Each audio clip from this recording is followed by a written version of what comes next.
First here tonight at 6, a construction project that could be causing a delay in the critical moments of an emergency. So that is why we are asking questions about work being done on the street in front of Miami Valley Hospital. The construction project there on South Main Street between Stewart and Patterson is expected to take more than a year to complete. So what are first responders doing in the meantime as they transport critically injured patients to the hospital?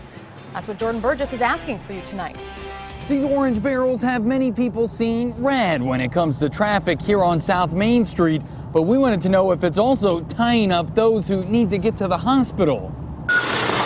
This is not the place to be if you're in a hurry, but what makes this construction project different is that it's in front of a hospital. We took a deep gasp of breath to say, oh my, another challenge. More than a month into construction, South Main Street in Dayton is down to one lane in each direction in front of Miami Valley Hospital. We found sometimes traffic is stopped altogether when certain work is being done. So is it holding up ambulances? Have there been any delays or problems with ambulances getting here in time? No, actually not.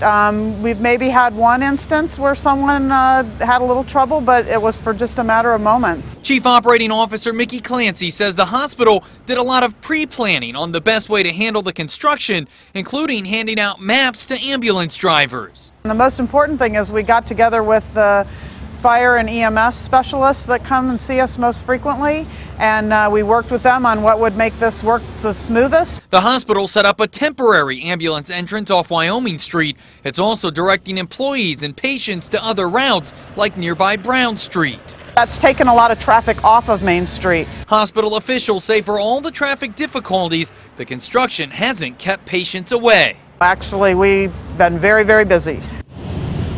And you better get used to this because the project is supposed to go until October of next year. Jordan Burgess, 2 News, working for you.